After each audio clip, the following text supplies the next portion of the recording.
So life is a mirror.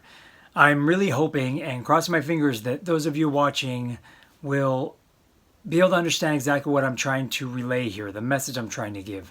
Because this is something I wasn't planning on doing anytime soon. It was something I wanted to do in the future. But when I'm doing my research for different things I want to talk about, maybe different books or different writings, some of the wisest people of this that have ever walked this earth, prophets, have explained that life is not as real as you think it is. Several of these prophets have said that life is a mirror, and that's what they discovered. I discovered it before I read those different books or heard different theories. I lived it first, and I didn't live it or start living that until I was probably in my mid-30s. It was after having my first child, my son, and it changed my life completely. Once I started realizing that life was a mirror in some ways, I was able to kind of take control of what I was seeing in the mirror by taking control of myself, trying to change things from the inside. And things started reflecting differently on the outside. That felt like I finally had some power over my life. And before this, I would say that I definitely did not have that power. I was a victim. I was taught to be a victim from a very young age. And what I want to do by, giving this message to you, because I'm not going to wait for it. I'm going to give this mirror message now, is that I want to empower you. I'm hoping that anybody watching this can see and look at what they see in the mirror, have the courage to do so, because chances are, if you're not really looking in the mirror, you're not really aware of this, it's probably because what you're seeing in the mirror, you don't really want to see. So we're going to try to step up in this vlog right now. We're going to try to look in the mirror, take an honest look at ourselves and see what we can do about our lives, how we can take control of our lives or change our lives by having the courage to look in the mirror. Stay tuned.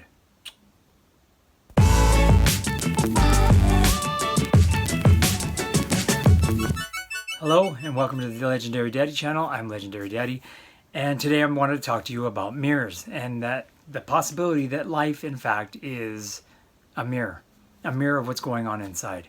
I'm talking on a level that, of course, kind of like the Matrix or Buddhism or different things, all these different theories and very existential ways of thinking. And that's why I was saying I hope that you kind of get this. Because I'm trying to, it's not that hard to get, I don't believe so. If I got it, then I'm pretty sure that everyone else can. But I want to express this to you because I do believe, like I said, that we can change our own worlds by looking at what we see in the mirror and dealing with it in whatever ways possible. So first, I want to explain to you the steps. I do believe that it's very important in my story. I'm going to give you my story as an example, and I'm hoping that you'll understand the mirrors from hearing my story. So I'm going to share with you my story. From as far back as I can remember, as a child, I was taught to be a victim. I think about 4 or 5 years old, I was already realizing that this was kind of a role that I was supposed to play. I was taught this by my mother. I was taught by my mother that we were supposed to be a victim of my father's faults, of the things he was doing wrong or the things that she was upset with him about. So she would say, look at the kids, they're sad or they're crying. And I learned that I was supposed to play that role. I am able to, as an adult, look back on that and understand that I made that decision and I did so because I love my mom and because I thought I wanted to be a good boy. So I just played along with it. Now what happens is, I think, especially as a young mind, you repeat these things, especially if you believe that there's love involved with it. And that's exactly what I did. I went to first and second grade and third grade of school, and I remember playing the victim. That's how I was able to deal with my problems. That's how I was able to manage certain things. That's how I was able to get love and attention. And my sons right now are 10 and 8, and for the last 2-3 years, and even now to this day, they're telling me about some kids who play victim quite a bit and realize that they can manipulate with that. And I express to them, no matter how much you're tempted to do it, don't do it.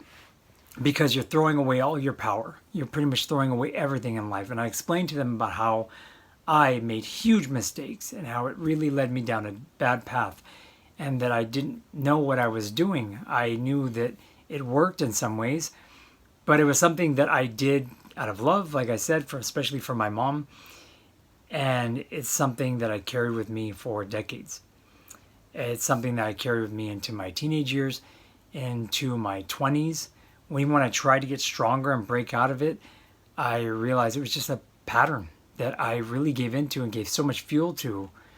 Like someone can have good patterns of, being a great musician, or with sports in some way, or, just even, anything. When it comes to just repeating certain patterns, I was taught to play victim, and I did it for a long time.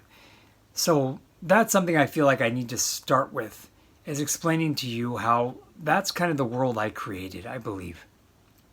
And since I learned this and put this out there, even when I seemed like I wanted to have control over it by not playing the victim, by getting stronger, tougher, even using force, it didn't seem to go away. It was almost like it was in my subconscious, or on autopilot, to be the victim. And that really hurts, especially once you start getting to an older age and a lot of things are expected of you, is maintain a good job, a great relationship. Many people who play victim so much, they realize they can't do so because they're just always sabotaging everything, and no one wants to hang out with someone who's going to sabotage themselves. I think along with being, playing the victim, is that I was also young at the time of doing this. And when you're younger, you have tons and tons of energy. And not many young people have tremendous focus because of this. Even when I'm trying to tell, for instance, my 10-year-old son about being focused on something, he can't even focus on the talk I'm giving him about being focused. It's just completely all over the place. That's the way I think sometimes it was for me as a child. I think it was as a teenager and even into my 20s. So much energy, so much going on that I lacked focus.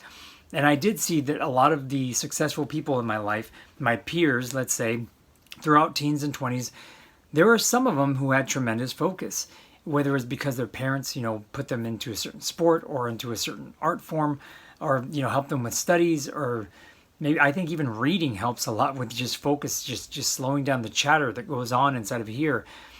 Those with focus seem to have a little more control over their lives in some ways. I didn't have that focus, and because I lacked that focus, I think that that victim, recycling and repeat and, pattern that kept on going, and I couldn't really get myself out of it, no matter how tough I tried to be, how strong I tried to be. It's like, I'm not going to be a victim anymore. The moment I gave any rest to that, it was like, okay, well, the pattern of being a victim keeps on going back on, turning back on, and keeps on running the show in the background, subconscious, whatever you want to call it. This is where you probably wouldn't think that life is a mirror. A victim that goes through these kinds of things and doesn't have that much focus and just probably thinks that life is just happening to me. Things are coming from everywhere. Things are coming to hurt me. No, that accident happened not because of me. It's because something from the outside came in and hit me. And that's the way life feels when it doesn't really feel like a mirror, and it feels like pretty much you're just, a victim of what life gives you. So we'll get back to that in a second. So I would say that the next stage of my life is probably when I got older and I was able to take a better look at what was going on in my life, maybe even look back on my life and see certain patterns, certain things that were happening. And I might have been able to do this because I had more focus, because I was older now, let's say later 20s, early 30s. It might have been also because I had slowed down quite a bit, realizing a lot of the choices I was making, playing victim or playing these, reliving these certain patterns, weren't helping me. And in fact, they were hurting my life. And because I was also measuring myself with other people in life who had these certain things, like were married by a certain time or had jobs or seemed to be doing a lot more, a lot better in their lives, not by the measuring stick, but by having less hiccups in their life, that I wasn't really meeting those marks. And it was because I still had these things that were kind of self-sabotaging myself. And because of that, I stood back and took a good look. And when I took that good look, I saw that there were certain patterns in my life. I saw that was probably one of the first times that in my life I started seeing, I was like, wow, you've done this victim thing for a long time. You did it to get love. You did it to get attention. but it doesn't work. It's not, or it works, but it's not a very healthy and sustainable way of doing things. You know, how much do you have to hurt yourself so that you can get this attention? And now you definitely don't want to. So that was like a thing that I had in my life. My role around other males, other men, male figures. I realized it was kind of like a pattern that was almost repeated from what my mom thought of my dad. So I realized I looked at men as like the bad guy in some ways, and there was a certain pattern that was following that, and that I didn't really want to be that in some ways. There was also moms. I realized with my own mom that there were some very unhealthy things, but I also realized that in the moments or the times in life when I stepped away from her, there were other moms that seemed to like slip right in. I happened to be working with one here or there, or teaming up with this one on a project, and there were these mother figures that were still my mom that were never going away. This was my first look at the mirrors. I didn't know I was looking at mirrors yet, but these certain patterns that kept on coming up, these certain things that went over like, 10 years, almost 20 years. It was the mirror that I was looking into. It was, I've invited this into my life. This is who I am. And it's projecting into the outside world now. And this is what's coming back at me. And I didn't like what I saw. And I was also realizing that from healers that what I was seeing was my own doing in some way. This is where it gets kind of tough. But I had to go through this tough part because after realizing these different patterns, there was a next stage, which I think was thinking to do things in life to get what I want. I can't just say I'm there and just pretend these problems aren't real. I have to grow. I have to heal. So I have to do something about it. I started realizing within my own family, with my father's death, with my mom's life after that and before that, my siblings, just my whole family, it's like this is also who I am. And they're taking a dive. And they're not doing too well. And they're not even headed towards healing. I gotta heal. I gotta try to do something. So I started trying to make changes because I really did believe in my life. And by this time, with these patterns and this victimization, that thing that I invited into my life, I felt like I was a jinx. I felt like I was bad luck. I felt like, it was just something that we were cursed in some way. And maybe it was a family curse. I wasn't sure. So I went to different healings, and one of the healers I went to, actually several of the healers I went to explained to me, and this is just completely, this is the truth, but they explained to me like your mother is draining your energy. So you have energy and a light source and everything in you that keeps you healthy, does everything. Things that drain your energy can leave you weak, can leave you more susceptible to what we call accidents, or maybe even just health problems, different things. Well, your mother is draining your energy. And they said, don't worry about it. There's nothing, this is very common. And not just for mothers, but for people that love you, that they can drain your energy. And I heard this on several occasions. I didn't like it, but I understood. And I remembered that whole pattern that I told you about, which is the mirror I was looking in, is these mother figures that always followed me through life, even when I wasn't around my mother. So that was something that stuck there. And then one thing that this one woman, her name was Jan, she kept saying, they keep on telling me, you got to love yourself, love yourself, love yourself. And I talk about it in other vlogs. I'll put information in terms of the meditation guide that I have. But this love yourself thing, I thought I do. As a matter of fact, I think some people might think I'm even kind of like self-centered, conceited. I remember asking my wife about it, and my sister-in-law, and they were like, you seem to love yourself pretty much. You seem to be pretty confident. And you don't, I don't know. Well, when I began meditation, and there was a time in my life when I thought, I'm going to start getting this meditation thing down, and I have no idea what I'm getting myself into, but here we go. One of the things I did was I kept a mantra going, which was whenever I lost focus, or my mind seemed to be drifting off into something that kind of was like, whoa, what's that, or anything, I wouldn't get scared, but I would say I completely love and accept myself. I completely love and accept myself. So I would say that meditation, I try to meditate every day, minimum 20 minutes. After a month, I was in meditation and saying I completely love and accept myself. I started to cry. I broke down completely. And the reason why is because I realized after saying that so many times, it wasn't true. It wasn't true at all. I did not love and accept myself at all. I couldn't stand myself. I put such high standards on myself. I bashed myself for things I'd done in the past. There wasn't much forgiveness. There was so much going on there that did not allow me to love and accept myself.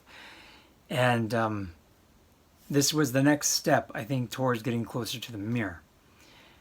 Because that experience, I truly believe, into this point in my life, that changed my life. I think that's what broke the victim card. It just tore it up somehow. Or at least just pulled me out of that focus and put me somewhere else.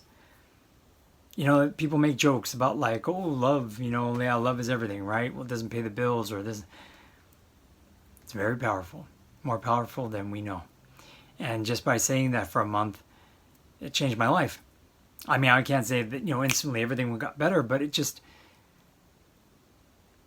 took away the victim thing, and it allowed me to have the courage, I guess because I love myself, finally have the courage to look in the mirror. And this is what I hope for you. And this is why I give this whole long speech ahead of all this mirror stuff to explain to you, so maybe you can look back on your lives and see if there are any patterns, You can comment down below if you would like.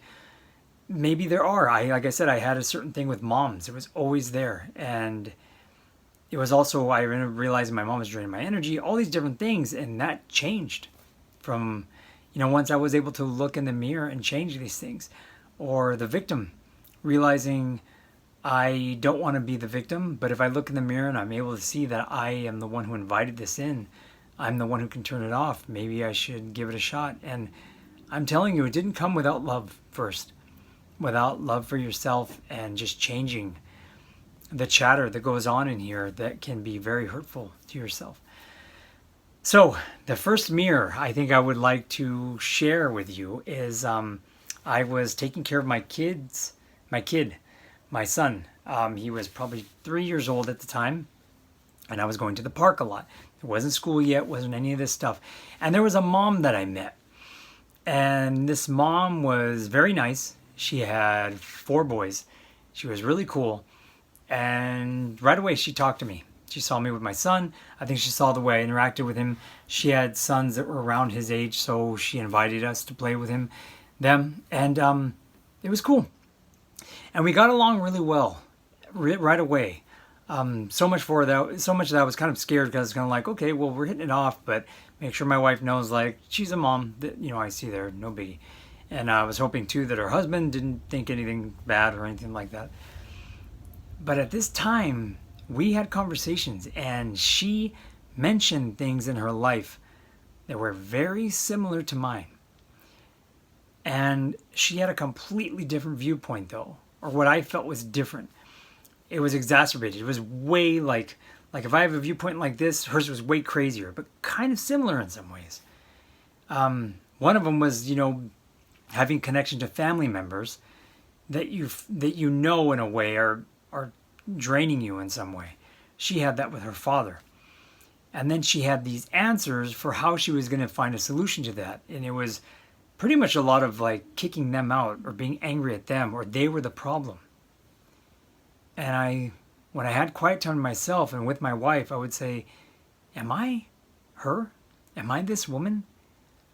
Is that how I feel with my own mother? Is that what I'm living in my life? Because it doesn't really look exactly like what this woman's doing. What she's doing looks like something that in the past I would criticize. Thing like, oh, look at her, she's saying this and this and that. She doesn't even think she's a horrible daughter.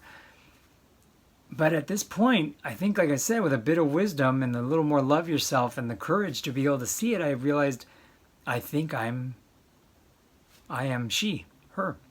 I am this woman. I have very similar feelings about my own parent, my own mother. The things that she's saying are things that I'm not saying, but maybe they're deep rooted in there with that much frustration and anger. Maybe she's just letting it out more. And I looked in the mirror and I decided, okay, well, just in theory, I don't want to be like her. I completely love her. Okay, she's cool. She's a great mom. I think she's a great person. But I don't want to be her. I don't want to make those choices and take those actions, especially against my parent. And I don't want to blame my parent. And I don't want to be a victim of my parent. The moment I did that, not too long after, our relationship completely dissolved. I changed. So what I saw in the mirror had to change too. And she disappeared out of our lives. That was amazing. I really hope you're following this, because I just see how much this changed my life. If you really do change yourself, then the stuff you're seeing on the outside that you really don't like, will it change? Will it reflect something back to you different? I didn't criticize her and say, oh, this woman. I looked and thought, that's me in a way. Okay, mirror number 2. So my son ended up going to school. I ended up helping out at that school. I had a lot of fun doing it. During this time, my wife and I were having a very difficult time. My wife was finally raising, I raised, stay-at-home dad with my firstborn son. Second, my wife said, I want to be there this time. I want to be the one doing everything. So she took on the challenge, and the challenge broke her in many ways, but she was still strong. She tried to go back to work. She got laid off at her work, wasn't able to go back. She was going through a really, really difficult time. And during this time, she beat up on me quite a bit. She ended up I'm the closest thing to her life, and she wasn't doing it to the kids. She was very angry with me. When she was able to forgive and just melt away that fear and that anger, and she was able to do it. She was able to say sorry. She was very good at that. Her life changed. But not too long after that, in the next mirror, I saw that on my journey to becoming greater, on my journey to helping out at the school, to getting tons of attention from people by volunteering at the school, by doing the book, all of a sudden, it's like all of those bad things that my wife had inside of her in some weird way, I guess if you want to call them the bad traits, they appeared in a bunch of different women right in front of me. So the one that didn't want to grow up and wanted to stay young because they were afraid because older just was not fun and it was difficult and didn't like parenting, that came up in a mom. The one that played victim, that came up in a different mom. The one who thought I need more self-care and spa days and all this kind of stuff, that came up in a different mom. And my wife wasn't even really that bad. But like I said, in the mirror, it's like exacerbated. It's completely levels higher. The kind of levels that you would never think this is a mirror. This is something to teach you something. It's something that you would critique or hate. I saw this and thought, I think this is a mirror. And I explained to my wife, and my wife agreed. She said, you know what? It's weird because everything you're dealing with, this is exactly how I felt like almost months ago. And now it's alive in front of you and it's trying to stop you from achieving greatness. You are finally doing things in your life where it's like it's not the victim. You're achieving more, you're doing more, and these are like big, huge monsters right at the gate saying, you're not coming through. We're not allowing it. You are still going to be a horrible man or a chauvinist pig or all those things that my mom put in my brain that I realized with my wife that she had put in her brain and she tried to put on me. And it was crazy and it was intense. And because I saw it as a mirror and a reflection of maybe deep-rooted beliefs that I put there myself decades earlier, and now it was a monster saying, no, you are not throwing us out. You are not cleansing us or purging us out of your body. We're not going to let it happen. We are you. I went forward with a smile. I went forward with energy and didn't get into the whole back and forth fighting as much as I probably could have, and just thought, no, I'm going to shine really bright and show the mirror that I've changed and I'm letting that go. It was hell, but I did it. I truly did it.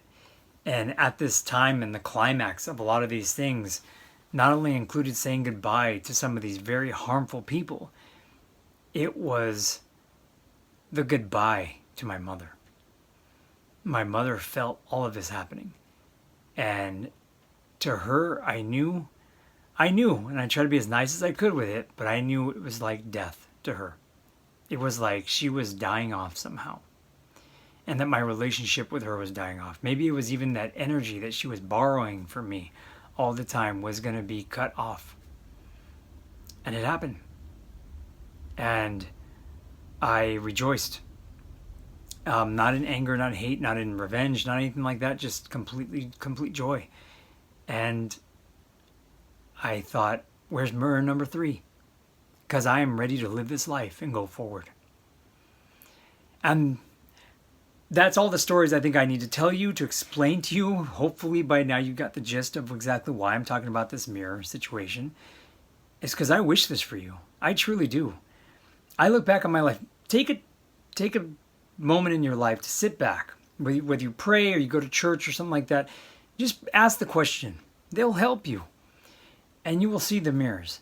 I had a best friend starting from 4th grade. And I had that best friend until senior year of high school. And I look back and he was a mirror. He was a child who was short like me, similar to me, tons of energy, funny, beta male, loving, loved his mom, and a child from an alcoholic parent. And when I was a senior in high school, when I didn't even think of it as a mirror, when I just realized I have to make a change, and I decided to change my life in terms of almost becoming an alcoholic or becoming an alcoholic myself, I changed and he disappeared. So I believe, looking back, he was a mirror of who I was. The Essenes, man. I'm serious. I know I talk about the Essenes a lot, but I happen to see a video online. I'm going to share it down below on a link down below of a man who is very famous in the New Age circles.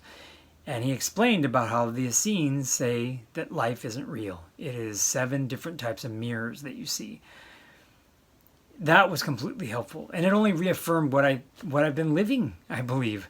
And it's been very helpful, especially when I made a friend recently, another dad who I wanted to spend so much time with him because he was so cool. And when I recognized, it's like he's a mirror. And when the things needed to change, I no longer found the need to reach out to him and keep that friendship so much, or be like a fan of his in some way, or him being a fan of mine, because I knew it was just a temporary mirror. It was going to change, and that my life should be focused on my wife and my kids more than him, even though I love this dad to this day. So the mirrors have helped me, and the Essenes mirrors, like I said, with the link down below, take a look if you have the chance, was very helpful. And then right now, the reason why I'm doing this whole mirror thing is because of the 4 agreements. I plan on doing a vlog on the book, The 4 Agreements, which I think is so easy to learn and understand and to apply to your life. And I forgot completely that this man who was given the answers of life and the universe and what we all are, he said, I am a mirror. Life is a mirror. These other people are mirrors of myself. We are one. Yeah, so I really felt the need to talk about this, and I really wanted you to bring it up for you to test it out for yourself. Take a look at it and see how you look back in your life and see how things have become a mirror in your life, Right now is my mother-in-law. My mother-in-law 100% is me in a very big way. They say that you marry, a woman marries her father, or a man marries her mother. I married someone very similar to my mother, with the insecurities, the artwork, being an artist, being afraid of having the same kind of mom that my mom had. So I did do that. My wife did not marry her father. She married her mother. And I'm very much like my mother-in-law, who we are completely like that. We weren't always, but it's completely like that. And the reason why is because we are so similar but so different on the path that I'm taking, and the love and the way I'm expressing it towards my wife.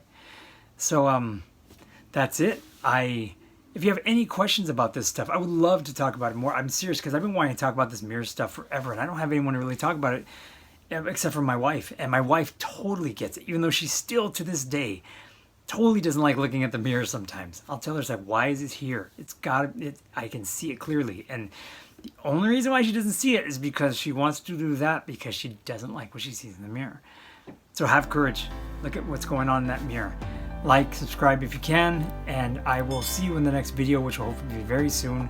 I have time now. My kids are in school. Got writing to do, got vlogging to do. Love you so much. Thank you for listening.